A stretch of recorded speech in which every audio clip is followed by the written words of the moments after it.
This screencast will demonstrate how to use the Assignment Builder function to grade a VoiceThread in Blackboard. So the first thing we do is we set up a VoiceThread link, and we do that by going under Tools, then VoiceThread. We give ourselves a title.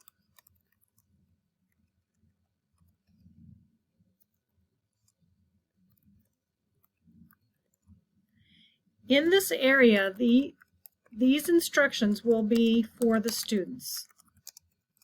These will also display within the VoiceThread Assignment Builder. Now, to activate the Assignment Builder function, we click Yes to enable, and we put in the amount of points and a due date. When we're done, we click Submit. So that's the first part of setting up. The second part is going back to the link, and here I have it here, and clicking on that to set up the view in VoiceThread. So because we asked to grade this assignment with points, we're going to select Assignment Builder here. And next there will be a series of menus that walk you through the setup of your assignment. Your first choice is to decide what kind of assignment you want to do. Do you want the students to create a VoiceThread presentation, to comment on a VoiceThread presentation, or simply to watch a VoiceThread presentation? Comment might be that you want to have students participate in a VoiceThread discussion. Watch might be you might put in a lecture and have them watch it in VoiceThread. Most often, you are likely to use VoiceThread to have students create a presentation, such as introductions or some type of project presentation. So I'm going to click that one. Once that's done, I press Continue. Then I have a series of choices to make. I list the minimum number of slides that I want students to do. In this case, I'm going to say 2. The minimum number of comments I want them to make. I'm going to say 1 comment, but with a minimum of 2 slides.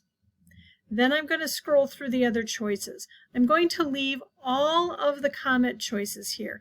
This allows for the most accessibility for students. If I wanted this to be a private VoiceThread to me, I would click Enable Comment Moderation. If I wanted to limit the length of each comment students make, I would click that here, and then VoiceThread would ask me, how long would you like these comments to be? This can be helpful if you have students doing a long presentation and maybe you want them to only have 2 minutes on each slide.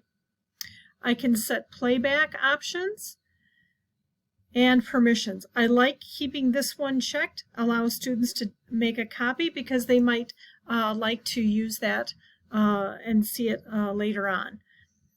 And then I would like to enable the student gallery. This is an important selection to make if you want students to see each other's work and to comment on each other's work. When finished, I click Continue. I can edit the assignment name if I want to here, and I can edit my instructions. These are the initial instructions I put in when I created the link in Blackboard, but I can edit them here.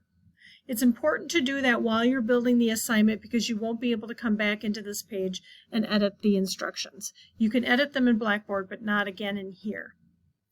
If you have a previous sample that you wanted to put in, you can put in a sample VoiceThread that you want them to see as a guide. You can put in the URL for that. And then if you have a specific message you'd like them to see when they submit the VoiceThread, you can customize that here.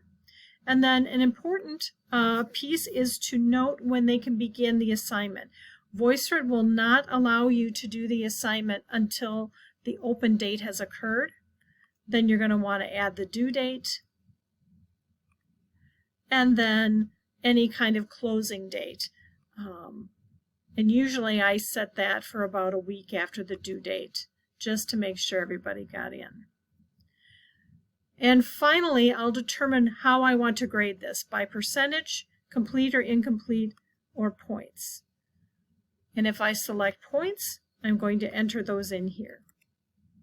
And then I click Publish. When it's all set, I see the success. Now I'm going to show you what you will see when students have submitted a VoiceThread presentation using the assignment builder. You'd click on this, you click on your VoiceThread link, and all of your students will be listed over here in the right in the grading panel. And you will see their status. It might say unsubmitted, it may say started. It will list a variety of statuses here, but you will see all students and you'll be able to quickly tell where they are at with the assignment. If you want to send a reminder email, you can do that here and send that out to the students. You can also easily see the student gallery here. So if I click on that, you can see there's one VoiceThread in this student gallery, and you can view it right here. So that is how to use the VoiceThread Assignment Builder function.